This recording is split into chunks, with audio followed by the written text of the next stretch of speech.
बिहार है, वहाँ पे बेवकूफ़ बनाना किसी को आप सोचिएगा कि आप हैं तो बेवकूफ़ बना के नहीं जा सकते। हम तो कहते हैं इन परीक्षा लेने वाली संस्थाओं से, या तुम्हें सीट बेचना ही है तो एक ओपन रेट कर दो। क्या सोचा आपने कभी कि सिस्टम को बदलने के लिए सिस्टम खुद बन करके चेंज करे? You know what I am asking.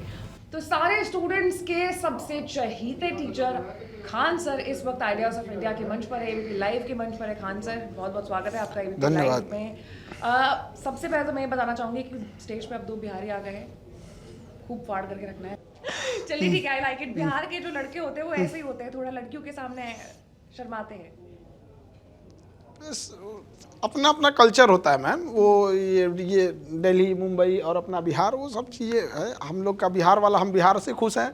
Delhi Mumbai वाले के लिए वो ठीक है। जैसे कहीं पे वड़ा पाव, कहीं पे चाउमीन, कहीं मोमो, तो हमारे यहाँ लिट्टी चोखा। ठीक है। क्या चल रहा है बिहार में आजकल? बहुत पिछले कुछ आधा महीने में बहुत सारी उठापटक देखने को हमें मिली। कभी राजनीतिक उठापटक, तो कभी छात्रों का आंदोलन देखने को मिला, और अभी आने वाले समय में चुनाव भी। किस रास्ते जा रहा है बिहार? बिहार का एक अलग ही मिजाज है, बट यहाँ पे अभी जो 2-3 मंथ से बहुत बड़ा डिस्टरबेंस चल रहा है। वहाँ एक बीपीएससी ऑर्गेनाइजेशन है जो बच्चों के भविष्य के साथ खिलवाड़ कर रही है, और वो बिहार है। वहाँ पे बेवकूफ़ बनाना किसी को आप सोचिएगा कि आप हैं तो बेवकूफ़ बना के नहीं जा सकते। बच्चों ने उनकी गलतियाँ पकड़ ली, उसने अपनी एक गलती छुपाने के लिए बहुत सारी गलतियां करते गए, जिस वजह से ये एजिटेशन और बढ़ता गया। इसमें पॉलिटिकल इंट्रीज हो गई, इसलिए गवर्नमेंट को ऐसा लगता है कि अगर वो बच्चों की बात सुनेगा तो शायद अपोजिशन की जीत हो जाएगी।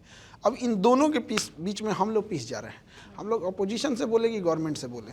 लेकिन ऐसा क्यों हो रहा है कि बिहार में ही ये सारी चीज़ें हो रही हैं? और अगर छात्रों की बात करें तो बीपीएससी कोई पहला ऐसा एग्ज़ाम था नहीं। हमने देखा इससे पहले भी नीट वाले मामले में भी छात्रों के साथ कितनी ज़्यादा नाइंसाफ़ी जो हुई।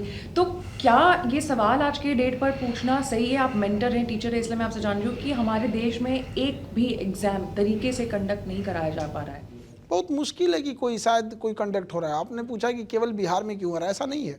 मध्य प्रदेश में भी वही हाल है, यूपी में वही है। लेकिन कंडक्ट नहीं हो पा रही है तरीके। नहीं हो पा रही है। अभी यूपी में देखिए आरओ में क्या हुआ है, हरियाणा का वही हाल है, राजस्थान में वही हाल है। तो ये प्रॉब्लम्स हैं हर जगह है। बिहार में क्या है कि एकमात्र चीज़ है आपको सस्टेन करने का, या तो मजदूरी करने के लिए बाहर चले जाए। वहाँ खेती में कुछ है नहीं, क्योंकि छोटे छोटे खेतों के साइज है। एक ही चीज़ बचता है, जॉब। अब जब एक आखिरी उम्मीद कोई तोड़ेगा तो कोई भी बवाल कर देगा। तो बिहार में क्या है ना कि वो गवर्नमेंट जॉब एक लास्ट होप होता है, और जब उसमें छेड़छाड़ होता है तो एजिटेशन बहुत बड़े लेवल पे हो जाता है। और हम लोग बच्चों से डायरेक्ट जुड़े हुए रहते हैं, तो इसलिए हम लोग को भी उनके लिए आना कई है।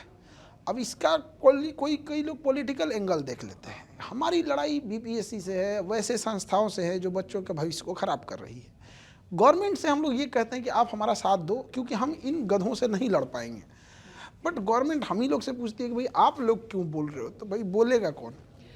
क्या आपको ऐसा लगता है कि अगर बीपीएससी के पूरे आंदोलन में अगर वो पूरा आंदोलन को पॉलिटिकली डिराइव नहीं किया गया होता तो शायद नतीजे आज के डेट पर कुछ और होते? जैसे कुछ नेताओं ने आकर के आंदोलन में भाग लिया, फिर आंदोलन 2 पार्ट्स में बट गया। एक तरफ पप्पू यादव के समर्थक थे, एक तरफ पीके के समर्थक थे। सोशल मीडिया जब आप ट्विटर खोल रहे थे, तमाम तरह के जो वीडियोस हैं वो हमें दिखने को मिल रहे थे, जहां पर कभी नेता को कुछ बोला जा रहा है, कभी स्टूडेंट्स के बारे में कुछ उल्टा पुल्टा कहा जा रहा है। तो पॉलिटिकली पूरा ड्रिवन हो गया ये मुद्दा और अपने मुद्दे से भटक गया। इसको कह सकते हैं कि बीच में पॉलिटिक्स की एंट्री हो गई, जिस वजह से गवर्नमेंट जो इसे ना स्टूडेंट का मुद्दा ना लेके अपनी प्रतिद्वंदिता, अपना कंपटीटर समझ बैठी।